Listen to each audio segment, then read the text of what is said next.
Capítulo 6. Manifestações visuais. Perguntas sobre as aparições. Ensaio teórico sobre as aparições. Espíritos glóbulos. Teoria da alucinação. 100. De todas as manifestações espíritas, as mais interessantes são, sem contradita, aquelas pelas quais os espíritos podem se tornar visíveis. Ver-se-á, pela explicação deste fenômeno, que ele não é mais sobrenatural do que os outros. Damos primeiro as respostas que, a esse respeito, foram dadas pelos espíritos. 1. Os espíritos podem se tornar visíveis? Sim, sobretudo durante o sono. Entretanto, certas pessoas os veem durante a vigília, mas é mais raro. Nota. Enquanto o corpo repousa, o espírito se desliga dos laços materiais. Ele está mais livre e pode, mais facilmente, ver os outros espíritos com os quais entra em comunicação. O sonho não é senão a lembrança deste estado. Quando não se lembra de nada, diz-se que não sonhou, mas a alma não deixou de ver e gozar de sua liberdade. Ocupamo-nos aqui, mais especialmente, das aparições no estado de vigília. Ouvir para mais detalhes sobre o estado do espírito durante o sono, o Livro dos Espíritos, capítulo Emancipação da Alma, número 409. 2. Os espíritos que se manifestam à visão pertencem mais a uma classe do que a outra? Não. Podem pertencer a todas as classes, as mais elevadas como as mais inferiores. 3. É dado a todos os espíritos manifestarem-se visivelmente? Todos o podem, mas não têm sempre a permissão nem a vontade. 4. Qual é o objetivo dos espíritos que se manifestam visivelmente? Isso depende. Segundo sua natureza, ele pode ser bom ou mau. 5. Como essa permissão pode ser dada quando o objetivo é mau? É então para experimentar aqueles aos quais aparecem. A intenção do espírito pode ser má, porém o resultado pode ser bom. 6. Qual pode ser o objetivo dos espíritos que têm uma intenção má em se fazendo ver? Amedrontar e, frequentemente, vingar-se. Qual é o objetivo dos espíritos que vêm com uma boa intenção? Consolar as pessoas que os lamentam, provar que existem e que estão perto de vós, dar conselhos e, algumas vezes, reclamar assistência para eles mesmos. 7. Que inconvenientes haveria se a possibilidade de ver os espíritos fosse permanente e geral? Não seria um meio de tirar as dúvidas dos mais incrédulos? Estando o homem constantemente rodeado de espíritos, sua visão incessante o perturbaria, o torturaria em suas ações e lhe tiraria a iniciativa na maioria dos casos, enquanto que, crendo-se só, age mais livremente. Quanto aos incrédulos, eles têm bastante meios para se convencerem, se quiserem deles se aproveitar, e se não estiverem cegos pelo orgulho. Sabeis que existem pessoas que viram e que não creem mais por isso, uma vez que dizem serem ilusões. Não vos inquieteis por estas pessoas. Deus se encarrega delas. Nota. Haveria tanto inconveniente em se ver constantemente em presença dos espíritos como ver o ar que nos rodeia ou as miríades de animais microscópicos que pululam ao redor de nós e sobre nós, de onde devemos concluir que o que Deus faz é bem feito, e que sabe melhor do que nós o que nos convém. 8. Se a visão dos espíritos é inconveniente, por que é permitida em certos casos? É para dar uma prova de que não morre tudo com o corpo e que a alma conserva a sua individualidade depois da morte. Essa visão passageira basta para dar essa prova e atestar a presença de vossos amigos perto de vós. Mas não tem os inconvenientes da permanência. 9. Nos mundos mais avançados que o nosso, a visão dos espíritos é mais frequente? Quanto mais o homem se aproxima da natureza espiritual, mais facilmente entra em relação com os espíritos. É a grosseria do vosso envoltório que torna mais difícil e mais rara a percepção dos seres etéreos.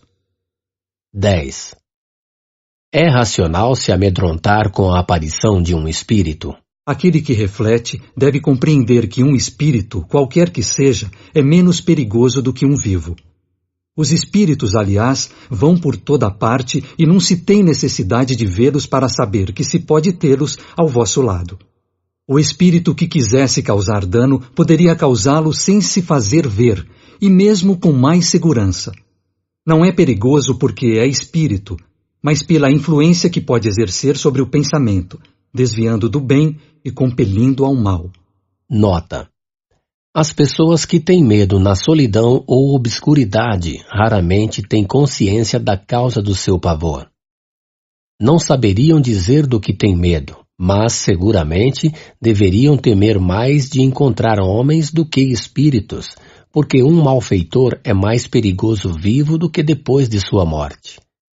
Uma dama do nosso conhecimento teve uma tarde, em seu quarto, uma aparição tão bem caracterizada que acreditou estar na presença de alguém, e seu primeiro movimento foi o de espanto. Estando assegurada de que não havia ninguém, ela disse: "Parece que isto não é senão um espírito. Posso dormir tranquila."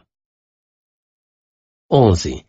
Aquele a quem um espírito aparece, poderia iniciar uma conversação com ele? Perfeitamente, e é mesmo o que se deve sempre fazer em semelhante caso, perguntando ao espírito quem é, o que deseja e o que se pode fazer para ser-lhe útil. Se o espírito é infeliz e sofredor, a comiseração que se lhe testemunha o alivia. Se é um espírito benévolo, pode vir com a intenção de dar bons conselhos.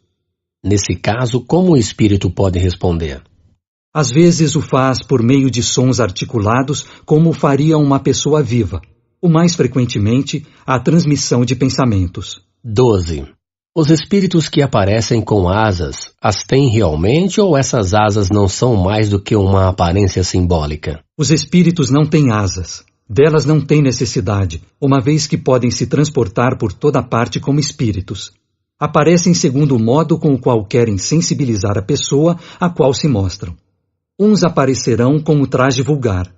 Outros envolvidos em roupagens, alguns com asas como atributo da categoria de espíritos que representam. 13. As pessoas que se veem em sonho são sempre aquelas das quais têm o aspecto? São quase sempre essas mesmas pessoas que vosso espírito vai encontrar ou que vem vos encontrar. 14. Os espíritos zombeteiros não poderiam tomar a aparência de pessoas que nos são caras para nos induzir ao erro? Não tomam aparências fantásticas senão para se divertirem às vossas custas, mas há coisas com as quais não lhes é permitido brincar. 15. Sendo o pensamento uma espécie de evocação, compreende-se que provoque a presença do espírito. Mas como acontece que frequentemente as pessoas nas quais mais se pensa que se deseja ardentemente rever, não se apresentam jamais em sonho, enquanto que se vê em pessoas indiferentes e as quais não se pensa de nenhum modo? Os espíritos não têm sempre a possibilidade de se manifestarem à visão, mesmo em sonho, e malgrado o desejo que se tem de vê-los. Causas independentes da sua vontade podem impedi-lo. É frequentemente uma prova da qual o mais ardente desejo não pode isentar. Quanto às pessoas indiferentes, se não pensais nelas, é possível que pensem em vós. De outra parte, não podeis fazer uma ideia das relações do mundo dos espíritos. Aí reencontrareis uma multidão de conhecimentos íntimos, antigos e novos, dos quais não tendes nenhuma ideia no estado de vigília. Nota: quando não há nenhum meio de controlar as visões ou aparições, pode-se, sem dúvida, colocá-las à conta de alucinações. Mas quando são confirmadas pelos acontecimentos, não se poderia atribuí-las à imaginação. Tais são, por exemplo, as aparições no momento da morte, em sonho ou estado de vigília, de pessoas às quais não se pensa de nenhum modo, e que, por diversos sinais, vêm revelar as circunstâncias de todo inesperadas de seu fim. Viram-se, muitas vezes, cavalos empinarem-se e recusar avançar diante de aparições que amedrontam aqueles que os conduzem. Se a imaginação produz coisa entre os homens, seguramente ela em nada afeta os animais. Além de que, se as imagens que se veem em sonho fossem sempre um efeito das preocupações da vigília, nada explicaria por que, frequentemente, não se sonha jamais com as coisas em que mais se pensa. 16. Por que certas visões são mais frequentes no estado de enfermidade? Também ocorre no estado de saúde perfeita, mas na enfermidade os laços materiais estão frouxos. A fraqueza do corpo dá mais liberdade ao espírito, que entra mais facilmente em comunicação com os outros espíritos. 17. As aparições espontâneas parecem ser mais frequentes em certos países. É que certos povos são melhores dotados do que outros para ter esses tipos de manifestações? Levantais um processo verbal de cada aparição? As aparições, os ruídos, todas as manifestações, enfim, estão igualmente espalhados sobre toda a terra, mas apresentam caracteres distintivos segundo os povos nos quais ocorrem. Entre aqueles, por exemplo, nos quais a escrita está pouco disseminada, não há médiuns escreventes. Entre outros, existem muitíssimos, além de que, o mais frequentemente, há mais ruídos e movimentos do que comunicações inteligentes, porque estas são menos preferidas e procuradas. 18. Por que as aparições ocorrem mais à noite? Não seria um efeito do silêncio e da obscuridade sobre a imaginação? É pela mesma razão que vos faz ver durante a noite as estrelas que não vedes em pleno dia. A grande claridade pode apagar uma aparição pouco nítida, mas é um erro crer que a noite nisso sirva para alguma coisa. Interrogai todos aqueles que já tiveram aparições e vereis que a maioria as tiveram de dia. Nota: os fatos das aparições são muito mais frequentes e mais gerais do que se crê. Mas muitas pessoas não os confessam por medo do ridículo, de outros atribuí-los à ilusão. Se parecem mais multiplicados entre certos povos, isto ocorre porque eles conservam mais cuidadosamente as tradições verdadeiras ou falsas, quase sempre amplificadas pelo atrativo do maravilhoso, ao qual se presta mais ou menos o aspecto das localidades. A credulidade, então, faz ver efeitos sobrenaturais nos fenômenos mais vulgares. O silêncio da solidão, o escarpamento dos barrancos, o rugido da floresta, as rajadas da tempestade, o eco das montanhas, a forma fantástica das nuvens, as sombras, as miragens, tudo, enfim, que se presta à ilusão por imaginações simples e ingênuas, que contam de boa fé o que viram e o que acreditaram ver. Mas, ao lado da ficção, há a realidade. É para livrá-la de todos os acessórios ridículos da superstição que o estudo sério do espiritismo conduz. 19. A visão dos espíritos se produz no estado normal ou somente em um estado de êxtase? Pode ocorrer em condições perfeitamente normais. Entretanto, as pessoas que os veem bastante frequentemente estão no estado particular, vizinho do êxtase, que lhes dá uma espécie de dupla vista. 20. Aqueles que veem os espíritos, os veem pelos olhos? Eles o creem, mas na realidade é a alma quem vê, e o que o prova é que se pode ver com os olhos fechados. 21. Como o espírito pode se tornar visível? O princípio é o mesmo de todas as manifestações e prende-se às propriedades do perispírito, que pode sofrer diversas modificações à vontade do espírito. 22. O espírito propriamente dito pode se tornar visível ou não o pode, senão com a ajuda do perispírito? No vosso estado material, os espíritos não podem se manifestar senão com a ajuda do seu envoltório semimaterial. É o intermediário através do qual age sobre os vossos sentidos. É sob este envoltório que eles aparecem às vezes com uma forma humana ou outra diversa, seja nos sonhos, seja mesmo no estado de vigília, tanto na luz como na obscuridade. 23. Poder-se-ia dizer que é pela condensação do perispírito que o espírito se torna visível. Condensação não é a palavra. É antes uma comparação que pode ajudar-vos a fazer compreender o fenômeno, porque não há realmente condensação. Pela combinação dos fluidos se produz no perispírito uma disposição particular, que não tem analogia para vós, e que o torna perceptível. 24. Os espíritos que aparecem são sempre inapreensíveis e inacessíveis ao tato. Inapreensíveis como num sonho, em seu estado normal. Entretanto, podem fazer impressões sobre o tato e deixar traços de sua presença, e mesmo em certos casos, tornarem-se momentaneamente tangíveis, o que prova que entre eles e vós há uma matéria. 25. Todo mundo está apto para ver os espíritos? No sono, sim, mas não no estado de vigília. No sono, a alma vê sem intermediários. Na vigília, é sempre mais ou menos influenciada pelos órgãos. Por isso, as condições não são sempre as mesmas. 26. A que se prende a faculdade de ver os espíritos durante a vigília? Essa faculdade depende do organismo. Prende-se à facilidade maior ou menor que tem o fluido do vidente para se comunicar com o fluido do espírito. Assim, não basta ao espírito querer se mostrar.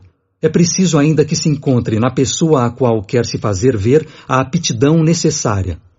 Essa faculdade pode se desenvolver pelo exercício? Ela o pode como todas as outras faculdades, mas é uma daquelas nas quais é melhor esperar o desenvolvimento natural do que provocá-lo, por temor de superexcitar a imaginação. A visão geral e permanente dos espíritos é excepcional e não está nas condições normais do homem. 27. Pode-se provocar a aparição dos espíritos? Isto se pode algumas vezes, mas muito raramente. Ela é quase sempre espontânea. É necessário para fazê-lo estar dotado de uma faculdade especial. 28. Os espíritos podem se tornar visíveis sob uma aparência diversa da forma humana? A forma humana é a forma normal. O espírito pode variar-lhe a aparência, mas é sempre o tipo humano. Não podem se manifestar sob a forma de chama? Podem produzir chamas, clarões, como muitos outros efeitos, para atestarem sua presença, mas não são os próprios espíritos. A chama frequentemente é apenas uma miragem ou uma emanação do perispírito. Em todos os casos, não é senão uma parte deles. O perispírito não aparece por inteiro, senão nas visões. 29.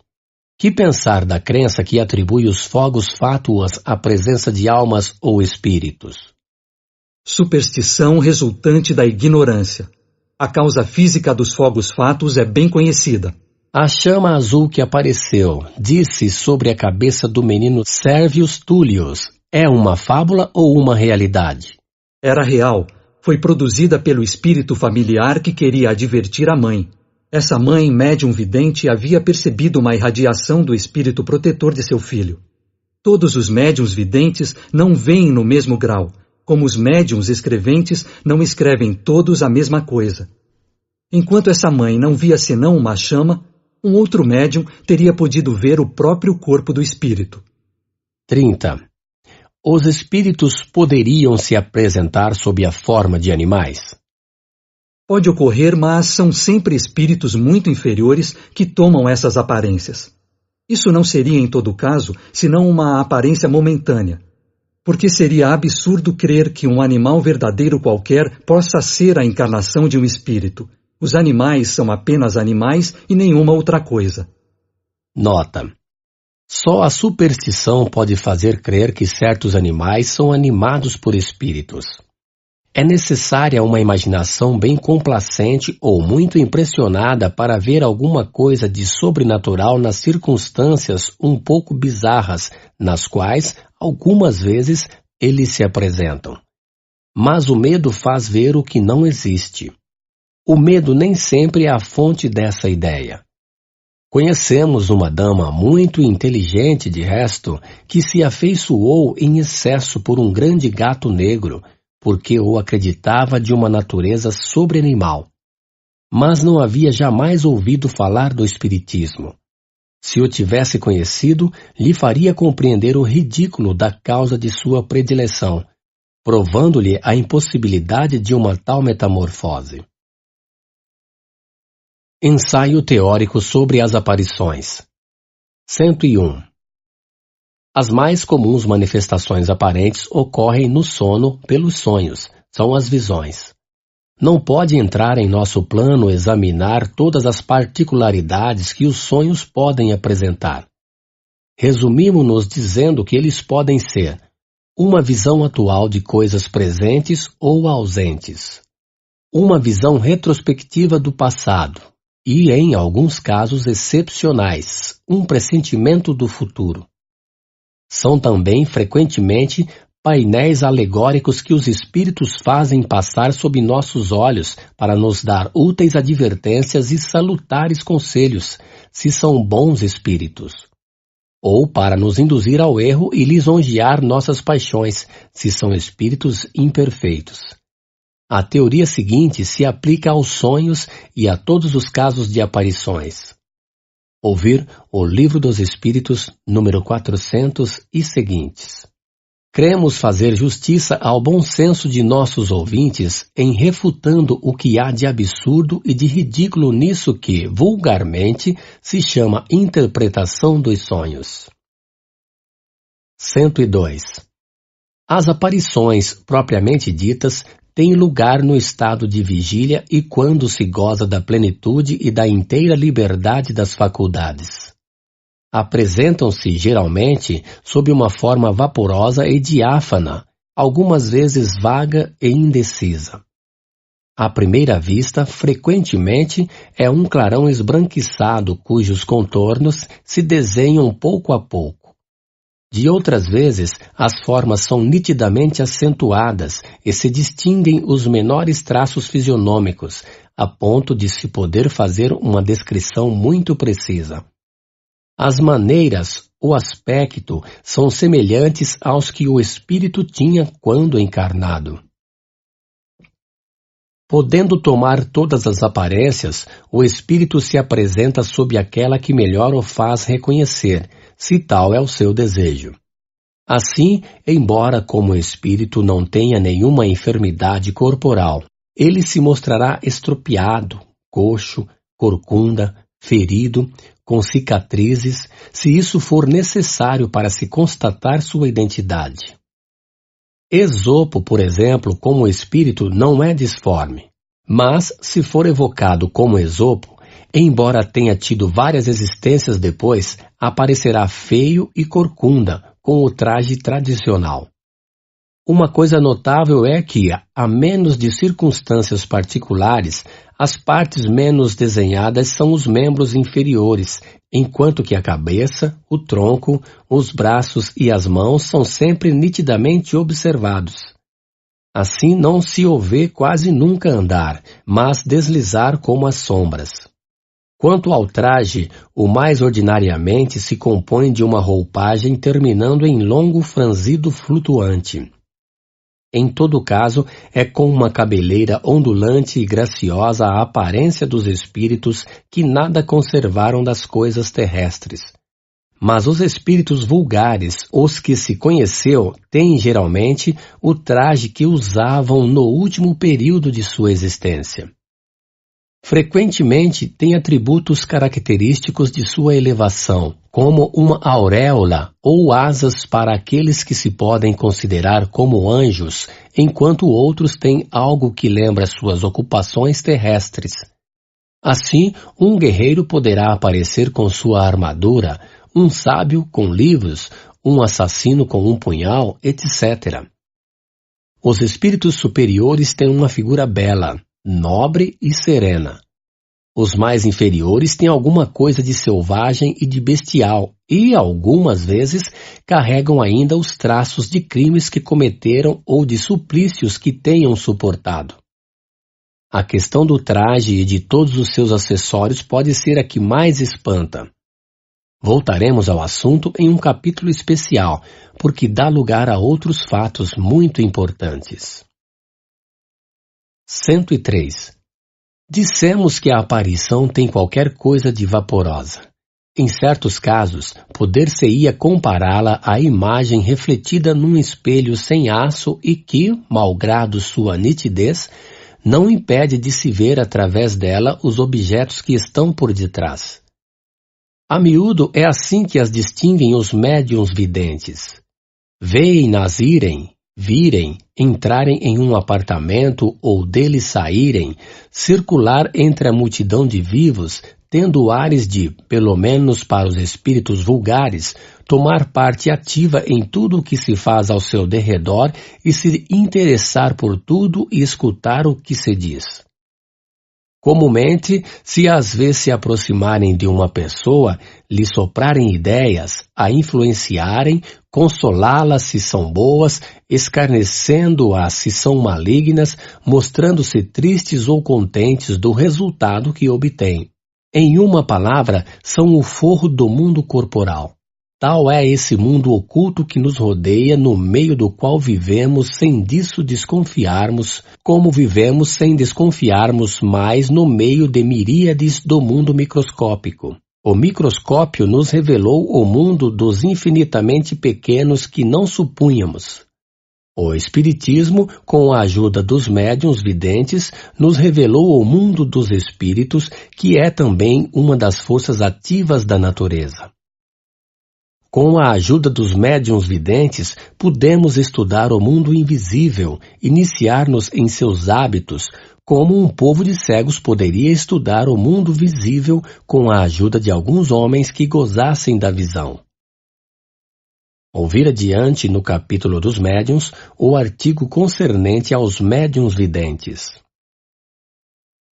104.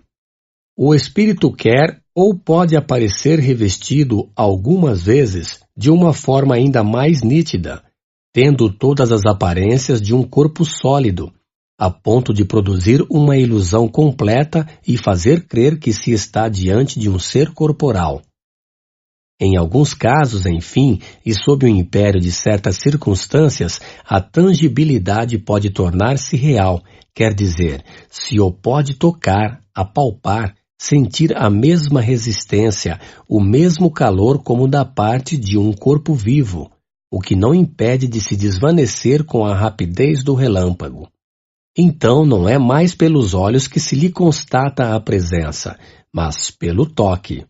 Se podia atribuir à ilusão ou a uma espécie de fascinação a aparição simplesmente visual, não é mais permitida a dúvida quando se pode agarrá-la, palpar quando ela mesma nos agarra e nos aperta.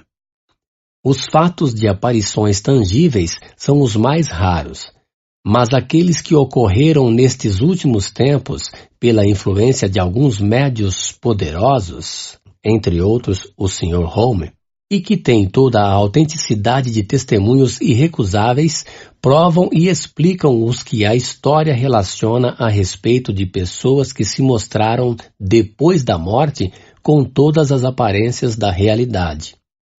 Além disso, como dissemos, por extraordinários que sejam semelhantes fenômenos, todo o maravilhoso desaparece quando se conhece a maneira pela qual se produzem e se compreende que, longe de serem uma derrogação das leis da natureza, são delas apenas uma nova aplicação. 105. Pela sua natureza e em seu estado normal, o perispírito é invisível, e tem isso de comum com uma porção de fluidos que sabemos existir, mas que jamais vimos. Mas pode também, como certos fluidos, sofrer modificações que o tornam perceptível à visão, seja por uma espécie de condensação, seja por uma alteração em sua disposição molecular. É quando nos aparece sob uma forma vaporosa. A condensação, e não é preciso tomar esta palavra ao pé da letra, de vez que a empregamos na falta de outra e a título de comparação, a condensação, dizíamos, pode ser tal que o perispírito adquire as propriedades de um corpo sólido e tangível, mas pode instantaneamente retomar seu estado etéreo e invisível. Podemos nos inteirar desse efeito pelo do vapor, que pode passar da invisibilidade ao estado brumoso, depois líquido, depois sólido e vice-versa. Estes diferentes estados do perispírito resultam da vontade do espírito, e não de uma causa física exterior como em nosso gás. Quando nos aparece é porque colocou seu perispírito no estado necessário para torná-lo visível. Mas para isso sua vontade não basta, porque a modificação do perispírito se opera pela sua combinação com o fluido próprio do médium. Ora, esta combinação não é sempre possível, o que explica por que a visibilidade dos espíritos não é geral. Assim, não basta que o espírito queira se mostrar. Não basta também que uma pessoa queira vê-lo. É necessário que os dois fluidos possam se combinar, que haja entre eles uma espécie de afinidade. Pode ser também que a emissão de fluido da pessoa seja bastante abundante para operar a transformação do perispírito. E provavelmente existam ainda outras condições que nos são desconhecidas. É preciso, enfim, que o espírito tenha a permissão de se fazer ver a tal pessoa, o que não lhe é sempre concedido ou não o é senão em certas circunstâncias, por motivos que não podemos apreciar. 106. Uma outra propriedade do perispírito, e que diz respeito à sua natureza etérea, é a penetrabilidade. Matéria nenhuma lhe é obstáculo. Ele as atravessa todas como a luz atravessa os corpos transparentes. É por isso que não há recinto fechado que se possa opor à entrada dos espíritos. Vão visitar o prisioneiro em seu cárcere tão facilmente como ao homem que está no meio dos campos. 107. As aparições no estado de vigília não são nem raras e nem novas. Houve em todos os tempos e a história relaciona um grande número delas. Mas sem remontar tão longe, em nossos dias são muito frequentes. Em muitas pessoas que as tiveram, tomaram-na de início pelo que se convencionou chamar de alucinações. São frequentes, sobretudo, nos casos de morte de pessoas ausentes que vêm visitar seus parentes ou amigos. Frequentemente, não têm um objetivo bem determinado, mas pode-se dizer que, em geral, os espíritos que assim aparecem são atraídos pela simpatia. Que cada um interrogue suas lembranças e se verá que são poucas as pessoas que não tenham conhecimento de alguns fatos deste gênero, cuja autenticidade não poderia ser posta em dúvida. 108. Acrescentaremos às considerações precedentes o exame de alguns efeitos de ótica que deram lugar ao singular sistema dos espíritos glóbulos. O ar nem sempre é de uma limpidez absoluta, e há tais circunstâncias nas quais as correntes de moléculas aeriformes e sua agitação produzidas pelo calor são perfeitamente visíveis. Algumas pessoas tomaram isso por montões de espíritos se agitando no espaço. Basta assinalar esta opinião para refutá-la. Mas eis um outro gênero de ilusão, não menos bizarro, contra a qual, igualmente, é bom estar prevenido.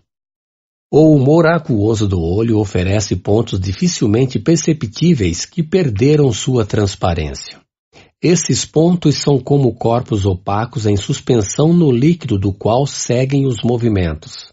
Produzem no ar ambiente e à distância, pelo efeito do aumento e da refração, a aparência de pequenos discos, variando de 1 a 10 milímetros de diâmetro e que parecem flutuar na atmosfera. Vimos pessoas tomarem estes discos por espíritos que lhe seguiam e acompanhavam por toda parte, e, em seu entusiasmo, tomarem por figuras as nuances da irisação, o que é mais ou menos tão racional como ver uma figura na lua. Uma simples observação fornecida por elas mesmas vai conduzi-las ao terreno da realidade. Estes discos ou medalhões, dizem elas, não somente as acompanham, mas seguem todos os seus movimentos. Vão à direita, à esquerda, ao alto, embaixo, ou se detêm segundo o movimento da cabeça. Isto não é de admirar, uma vez que a sede da aparência está no globo ocular e deve seguir-lhe os movimentos. Se fossem espíritos, seria preciso convir que estariam constrangidos a um papel muito mecânico para seres inteligentes e livres. Papel bem fastidioso mesmo para os espíritos inferiores e, com maior razão, incompatível com a ideia que fazemos dos espíritos superiores. Alguns, é verdade, tomam por maus espíritos os pontos negros ou moscas amauróticas.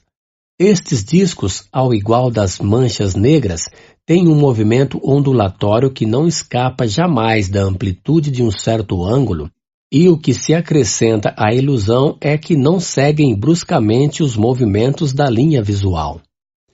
A razão é bem simples. Os pontos opacos do humor aquoso, causa primeira do fenômeno, o dissemos, são como mantidos em suspensão e têm sempre uma tendência a descer.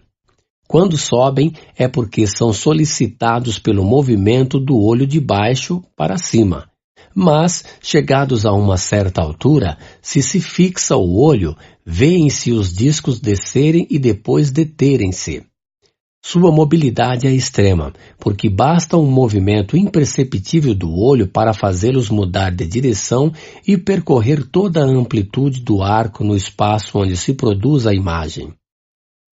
Enquanto não se possa provar que uma imagem possui um movimento próprio, espontâneo e inteligente, não se pode nisso ver senão um simples fenômeno óptico ou fisiológico. Ocorre o mesmo com as centelhas que se produzem algumas vezes em maços ou em feixes mais ou menos compactos pela contração dos músculos do olho, e que são, provavelmente, devidos à eletricidade fosforescente da íris, uma vez que, geralmente, são circunscritas na circunferência do disco desse órgão. Semelhantes ilusões não podem ser senão o resultado de uma observação incompleta. Quem quer que tenha estudado seriamente a natureza dos espíritos, por todos os meios proporcionados pela ciência prática, compreenderá tudo o que tem de pueril. Do mesmo modo que combatemos as teorias duvidosas com as quais se atacam as manifestações, quando essas teorias são baseadas na ignorância dos fatos, também devemos procurar destruir as ideias falsas que provam mais entusiasmo do que reflexão e que, por isso mesmo, fazem mais mal do que bem junto aos incrédulos, já tão dispostos a procurarem o lado ridículo. 109. O perispírito, como se vê, é o princípio de todas as manifestações. Seu conhecimento deu a chave de uma multidão de fenômenos e um passo imenso à ciência espírita, abrindo-lhe um caminho novo, tirando-lhe todo o caráter maravilhoso.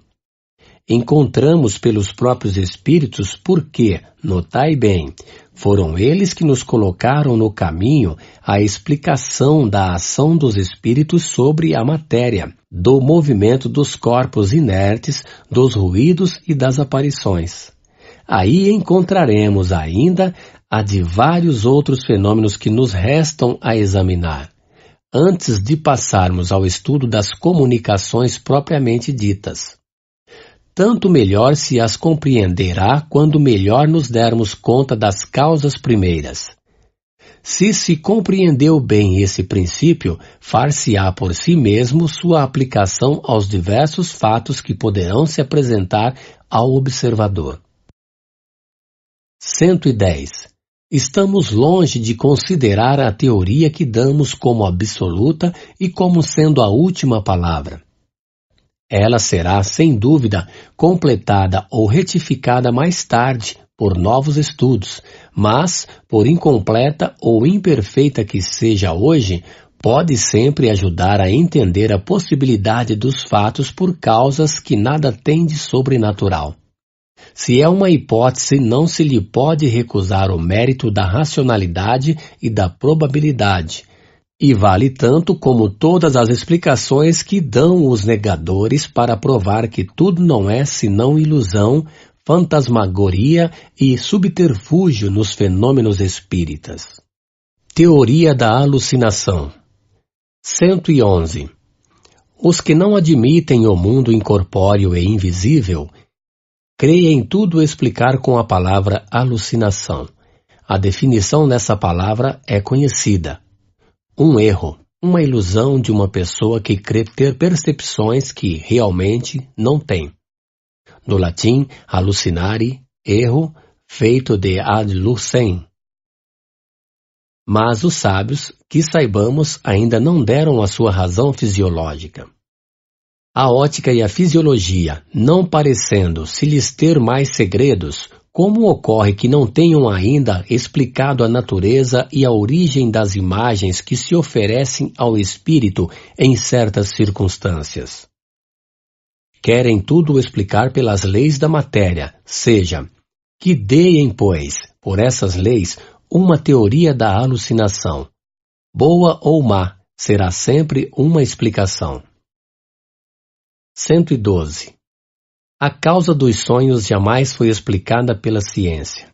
Atribuem-na a um efeito da imaginação.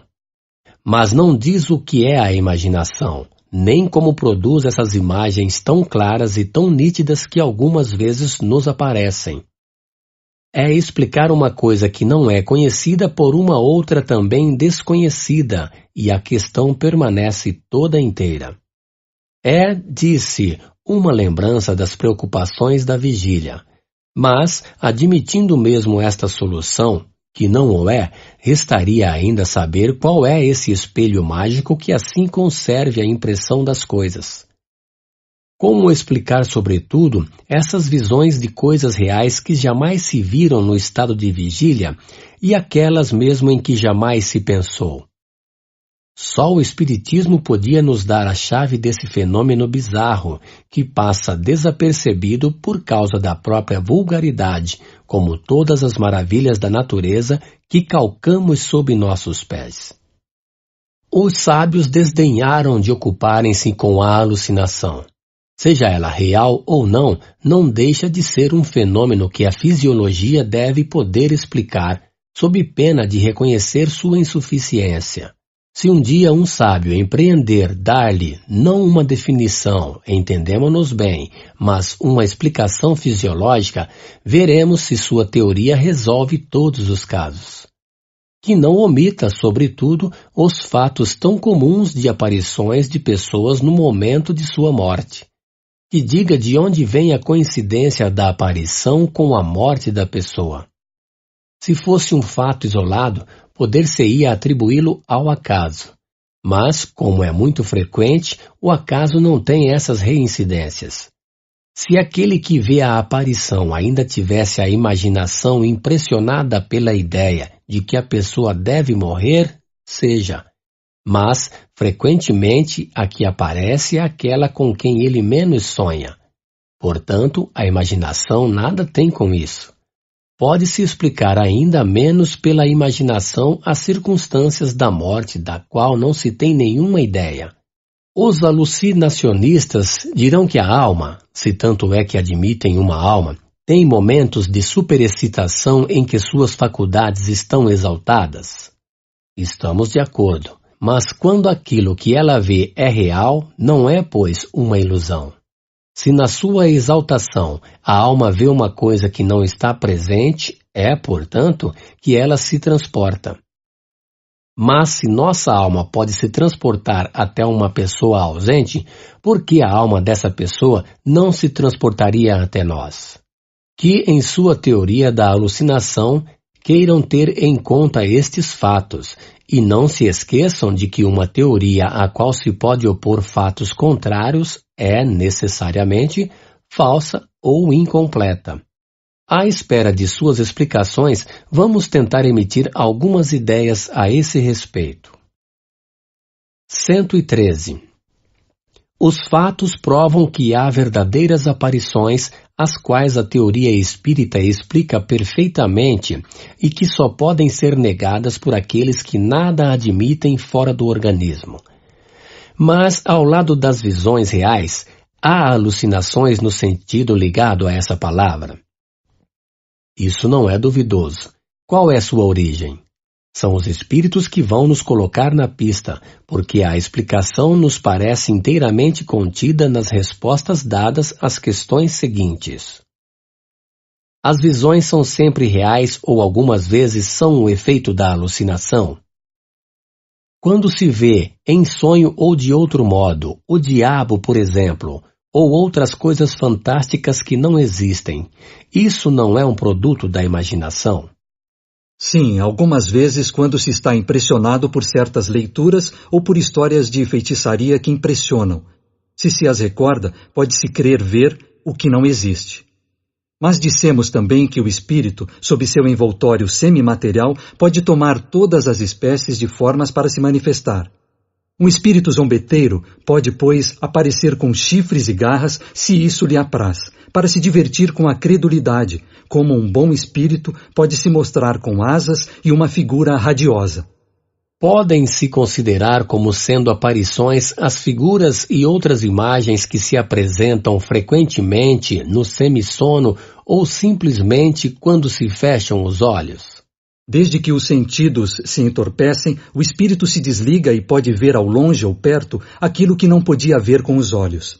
A miúde, essas imagens são visões, mas podem ser também um efeito de impressão que a visão de certos objetos deixou no cérebro, que lhes conservou os traços como conserva os sons. O espírito liberto vê então em seu próprio cérebro as impressões que nele se fixaram, como sobre uma chapa de daguerreotipia. Sua variedade e sua mistura formam os conjuntos bizarros e fugidios que se apagam quase que imediatamente, malgrado os esforços que se façam para retê-los. A uma causa semelhante é preciso atribuir certas aparições fantásticas que nada têm de real e que frequentemente se produzem no estado de enfermidade. Consta que a memória é o resultado das impressões conservadas pelo cérebro. Por qual singular fenômeno essas impressões tão variadas, tão múltiplas, não se confundem? Aí está um mistério impenetrável, mas que não é mais estranho do que o das ondas sonoras que se cruzam no ar e não ficam menos distintas. Em um cérebro sadio e bem organizado, essas impressões são nítidas e precisas. Em um estado menos favorável, se apagam e se confundem. Daí a perda da memória ou a confusão das ideias. Isso parece ainda menos extraordinário se admite, como em frenologia, uma distinção especial a cada parte, e mesmo a cada fibra do cérebro. As imagens chegadas ao cérebro pelos olhos aí deixam, pois, uma impressão que faz com que se lembre de um quadro, como se ele estivesse diante de si. Mas sempre isso não é senão uma questão de memória, porque não se o vê mais. Ora, em um certo estado de emancipação, a alma vê no cérebro e reencontra essas imagens. Sobretudo aquelas que mais o impressionaram segundo a natureza das preocupações ou as disposições do espírito.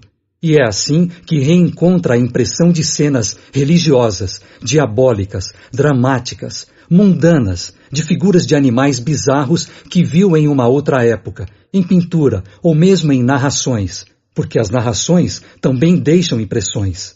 Assim, a alma vê realmente, mas vê apenas uma imagem daguerreotipada no cérebro. No estado normal, essas imagens são fugidias e efêmeras, porque todas as partes cerebrais funcionam livremente. Mas, no estado da enfermidade, o cérebro está sempre mais ou menos enfraquecido. Não existe equilíbrio entre todos os órgãos. Alguns somente conservam sua atividade, enquanto que outros estão de alguma sorte paralisados. Daí, a permanência de certas imagens que não são mais apagadas, como no estado normal, pelas preocupações da vida exterior. Aí está a verdadeira alucinação e a causa primeira das ideias fixas. Como se vê, nos inteiramos dessa anomalia por uma lei fisiológica bem conhecida, a das impressões cerebrais, mas sempre nos foi necessário fazer a alma intervir. Ora, se os materialistas não podem ainda dar uma solução satisfatória desse fenômeno, é porque não querem admitir a alma. Também dirão que nossa explicação é má, porque colocamos como princípio o que é contestado. Contestado por quem? Por eles, mas admitido pela imensa maioria, depois que há homens sobre a terra e a negação de alguns não pode fazer lei. Nossa explicação é boa? Nós a damos pelo que pode valer a falta de outra, e querendo-se a título de simples hipótese à espera de melhor. Tal como é, dá a razão de todos os casos de visão? Certamente que não, e desafiamos todos os fisiologistas de dar-lhe uma só, sob seu ponto de vista exclusivo, que resolva todos os casos. Porque quando pronunciaram suas palavras sacramentais de superexcitação e de exaltação, nada disseram. Portanto, se todas as teorias da alucinação são insuficientes para explicarem todos os fatos, é que há outra coisa além da alucinação propriamente dita.